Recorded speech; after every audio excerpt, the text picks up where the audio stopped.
আসসালামু আলাইকুম এভরিওয়ান।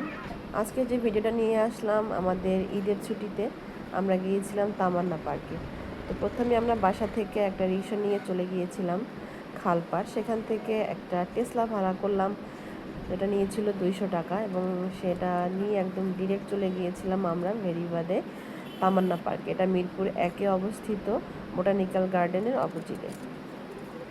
তো নামার সময় এরকম একটা পাহাড় থেকে আপনাদের নিচের দিকে নামতে হবে। এটাও একটা ভালো এক্সপিরিয়েন্স ছিল। ঢোকার পথে দুই পাশেই আমাদের লেক বলেন, খাল বলেন, এমন একটা কিছু ছিল। তা আমরা প্রথমে টিকিট সংগ্রহ করেছিলাম। টিকিটের দাম ছিল 500 টাকা করে। এটা ছিল পার্ক প্লাস আমাদের ওয়াটার পার্কের একসাথে। তো পার্কের মধ্যে রাইডগুলো ছিল খুবই মনোমুগ্ধকর, যদিও আমরা কোনো রাইডে উঠিনি বা ওঠার ইচ্ছাও ছিল না। সোহেবকে বারবার বলার পরেও সে উঠতে রাজি হয়নি, কারণ তার ইচ্ছা ছিল কখন সে ওয়াটার পার্কে যাবে। তো এখানে সব ধরনেরই রাইড ছিল, ঘোড়া, তার ক্যাবেল কার, ট্রেন, দোলনা, ট্রেন সবই ছিল, এবং মোটামুটি প্রত্যেকটা রাইডই ছিল হাতের নাগালে। তো আমরা এবার ঢুকে গেলাম ওয়াটার পার্কে। ওয়াটার পার্কে ঢোকার পরে আমরা 200 টাকা দিয়ে একটা লকার নিয়েছিলাম। ঈদের জন্য লকারের রেঞ্জ একটু বেশি, লকার মেবি 100 টাকা থেকে শুরু হয়।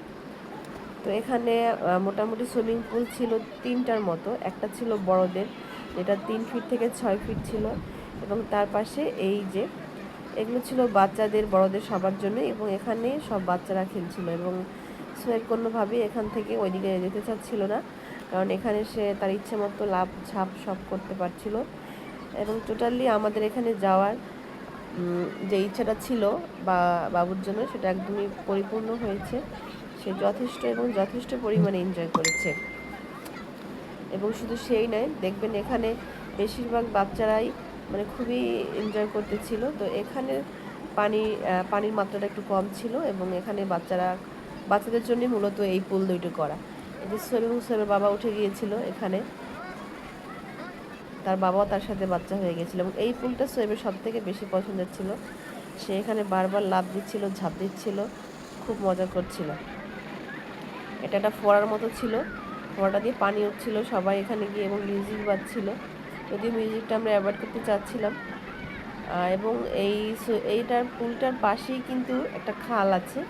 তো ওই যে ফাঁকাগুলো দেখা যাচ্ছে ওখান থেকে ওই খালটা দেখা যাচ্ছিল। আর এখানে আপনি ফোয়ারা, এটা সাবান দিয়ে দাঁড়ালে মনে হয় একদম পরিষ্কার হয়ে যাবে।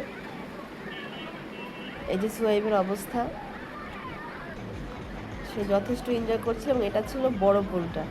আমরা যখন প্রথম দিকে গিয়েছিলাম মোটামুটি ফাঁকাই ছিল,